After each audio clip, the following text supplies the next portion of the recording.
नमस्कार दोस्तों, juristic for you में आपका स्वागत है। आज हम बात करेंगे टाइप्स ऑफ ई कॉन्ट्रैक्ट्स, कौन से होते हैं एंड उन सभी ई कॉन्ट्रैक्ट्स में क्या क्या डिफरेंस है उसको हम जानेंगे। तो विदाउट वेस्टिंग टाइम हम शुरू करते हैं। सबसे पहले हमें देखिए ये समझना बहुत ज़रूरी है कि ई कॉन्ट्रैक्ट्स क्या होता है। ठीक है, पहले तो कॉन्ट्रैक्ट क्या होता है, एक काइंड ऑफ एग्रीमेंट।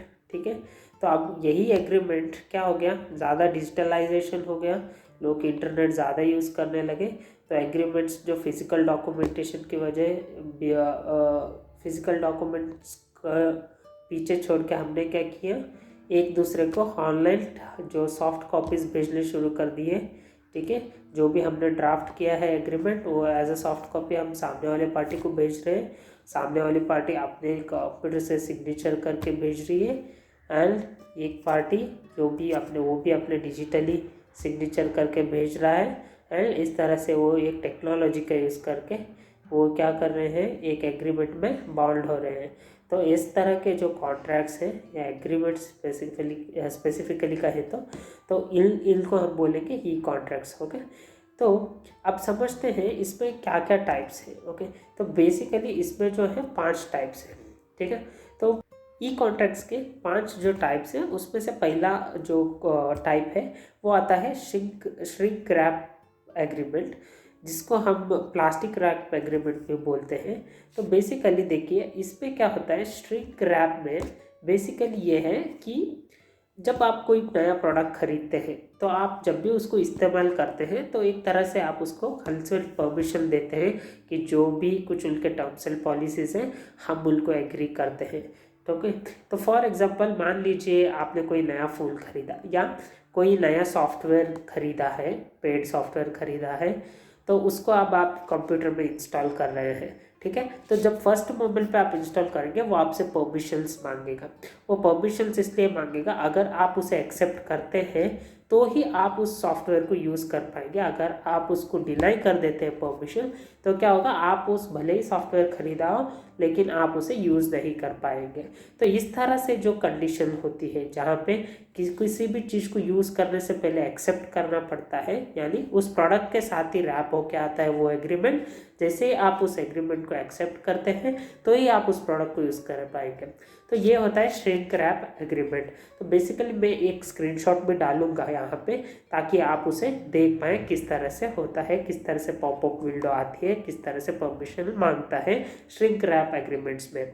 तो आप नेक्स्ट आगे बढ़ते हैं क्लिक रैप एग्रीमेंट्स में।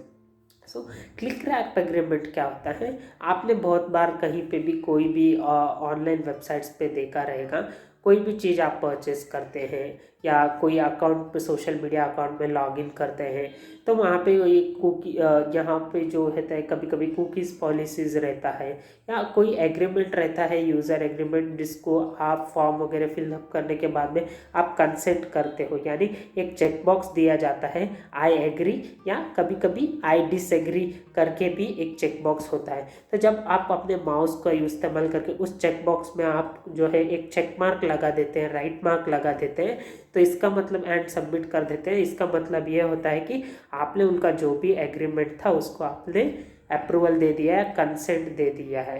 ठीक है, तो हम इसको बोलते हैं क्लिक रैप एग्रीमेंट। ओके, तो आगे चल के हम देखेंगे थर्ड वाला जो हमारा ई कॉन्ट्रैक्ट का टाइप है वो होता है browse wrap agreement. Okay, browse wrap agreement में बेसिकली क्या होता है, कोई वेबसाइट है, ठीक है, जो कि ऑनलाइन सामान बेचती है, लेकिन आप जब भी कोई सामान खरीदते हो, ठीक है, या उसे यूज़ करते हो तो वो लोग सर्टन पॉलिसीज़ रहती है उनकी कि बाबा हमने अगर आपने प्रोडक्ट यूज़ किया, आपको डिले हो गया तो आप हमारे साथ कोऑपरेट करेंगे। तो ऐसे बहुत सारे कुछ भी टर्म्स एंड कंडीशंस हो सकते हैं।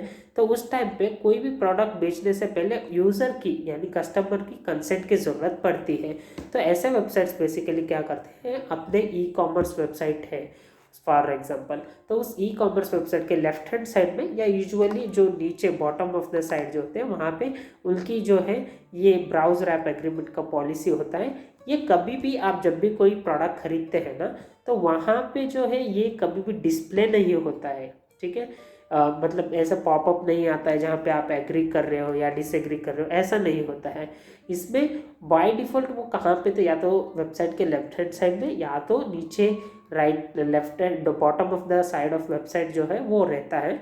तो वहाँ पे क्या है कि जब आपको जाना है वहाँ पे, अगर आप पढ़ेंगे तो आपको वहाँ पे ये एक वर्डिंग लिखा हुआ मिलेगा कि आप जैसे ही हमारे वेबसाइट से कोई प्रोडक्ट खरीदते हैं तो हम ये मान लेंगे कि आप जो हमारी जो भी टर्म्स ऑफ यूज़ पॉलिसी है उसको आप जो है आप एग्री कर रहे हैं। इस तरह से उसमें एक आध लाइनिंग ऐड किया रहता है, हर मोस्ट ऑफ दी वेबसाइट में यही रहता है। तो इस तरह के जो वेबसाइट है इनको जो हम इस तरह से जो एग्रीमेंट रहता है इसको हम जो बोलते हैं ब्राउज़र ऐप एग्रीमेंट बोलते हैं। तो अब इसके बारे में मैंने एक छोटा सा आपको मैं एक वीडियो भी दिखाऊंगा जहाँ पे जो है ये मैंने एक्सप्लोर किया है कि कैसे किस तरह से दिखता है, कैसे आपको पहचानना है उसका। चलिए दोस्तों, मैं आपको ब्राउज़र ऐप एग्रीमेंट कैसा होता है उसका एक ओवरव्यू दिखाऊंगा आपको। अभी उसको देखने के लिए हम बेसिकली कोई एक वेबसाइट पे चलते हैं।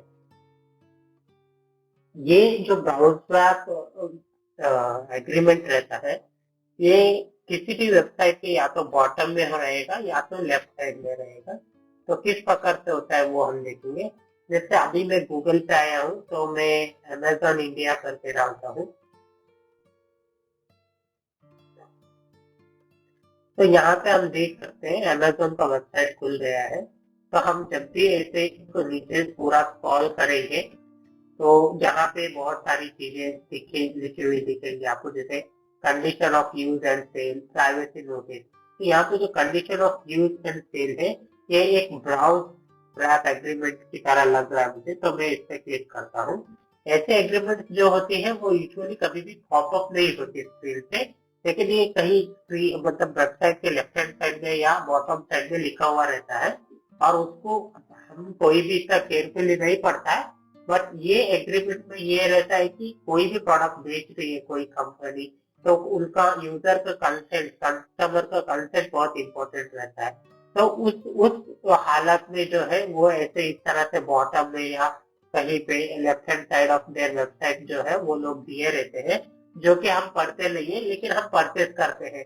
तो अभी आप बोलोगे कि हमने तो किसी चीज को कंसेंट ही नहीं किया है, फिर लाइक हम कैसे किसी एग्रीमेंट में बाउंडेड है। तो वो इस तरह से होता है, क्योंकि अगर आप इनके कंडीशंस को सीधा से पढ़ेंगे तो हमको कहीं पे ढूंढना पड़ेगा। एक एक लाइन ऐड कर देते हैं ये लोग, जैसे यहाँ पे देखिए, यहाँ पे इन्होंने एक लाइन ऐड किया है, by using the amazon.in website you signify your agreement to be bound by this condition. यानी आप कोई चीज खरीदते हैं इस वेबसाइट से इस्तेमाल करके, तो आप ऑटोमेटिकली क्या है, हम ये मानेंगे कि आपने हमारे एग्रीमेंट को जो है एक प्रकार से अप्रूवल दे दिया है या एक प्रकार से एग्री करते हैं। ठीक है। तो दोस्तों अभी हम आगे बढ़ते हैं हमारा ई कॉन्ट्रैक्ट्स के टाइप्स में फोर्थ वाला टाइप।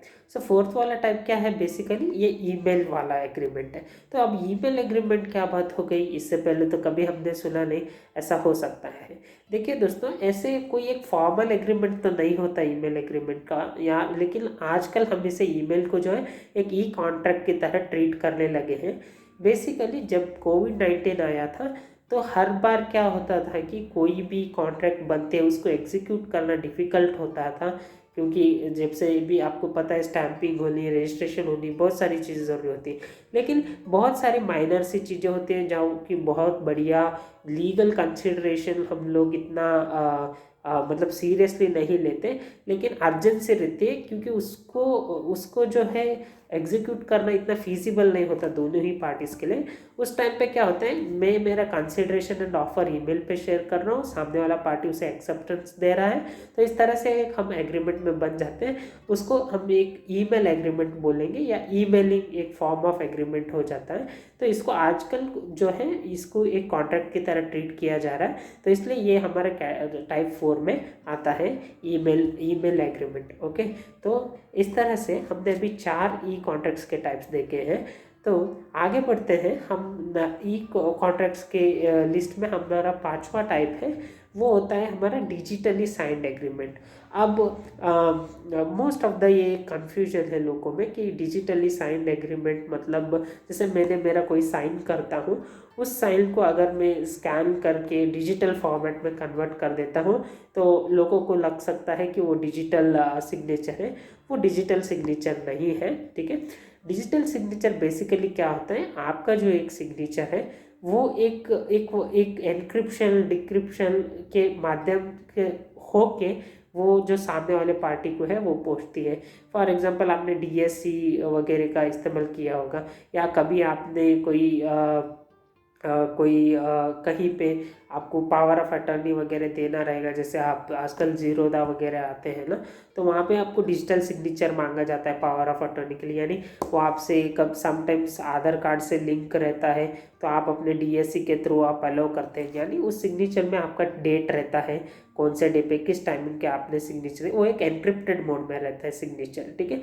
तो उस तरह से एक जो सिग्नेचर होती है उसको हम बोलते हैं डिजिटली साइंड सिग्नेचर, ठीक है। तो उस तरह से एक कॉपी क्या होता है, बेसिकली जब डिजिटली साइंड सिग्नेचर एक पार्टी रहेगा जो जनरेट करेगा आपको एक फॉर्म भेजेगा, फिर आप उसे डिजिटली सिग्नेचर करके देंगे थ्रू डीएससी, ठीक है। वो सिग्नेचर वो पार्टी फिर वो आगे भेजेगा वही कंट्रैक्ट सेकेंड पार्टी को, वो भी थ्रू डीएससी जो है ऐसा सिग्नेचर साइन करके हमको वो रिटर्न उस पार्टी को भेजेगा। तो इस हिसाब से आप डिजिटली साइन कॉन्ट्रैक्ट करते हैं एंड एक एग्रीमेंट में बन जाते हैं। तो ये डिजिटली एग्जीक्यूटेड जो एग्रीमेंट्स होते हैं, ये जो एग्रीमेंट्स हैं ये एक प्रकार के टाइप 5 में आते हैं ई कॉन्ट्रैक्ट्स के।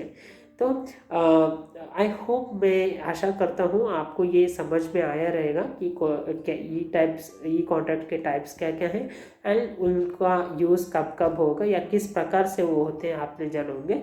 तो मैं आशा करता हूँ आपको अगर कुछ वीडियो इन्फॉर्मेटिव लगा हो तो आप इसको ज़रूर शेयर करें अपने दोस्तों के साथ, या अगर आपको कोई सजेशंस देना है ऐसा लगता है तो आप मुझे कमेंट बॉक्स में सजेशंस लिख के भेजो, किस तरह से मैं और मेरी quality quantity and the content of the जो वीडियोस है वो कैसे इम्प्रूव कर सकता हूँ, आप मुझे बता सकते हैं। एंड आप मुझे इस माध्यम से आप मेरे कांटेक्ट में रह सकते हैं। आपको ऐसा कोई कंटेंट नया जिसके ऊपर आपको इन्फॉर्मेटिव वीडियो चाहिए तो आप मुझे कमेंट बॉक्स में आप लिख के बता सकते हैं। आई होप आपको समझा होगा और आपको ये वीडियो ज़्यादा से ज़्यादा आप लाइक करेंगे या शेयर करेंगे तो मुझे ये हमारा कम्युनिटी जो है ये बढ़ाने में बहुत आसानी होगी और मैं बहुत सारे लॉ स्टूडेंट्स को कनेक्ट कर पाऊँगा एंड जो भी प्रैक्टिकल ओरिएंटेड थिंग्स है जो हम लॉ स्कूल्स में नहीं सीखते हैं,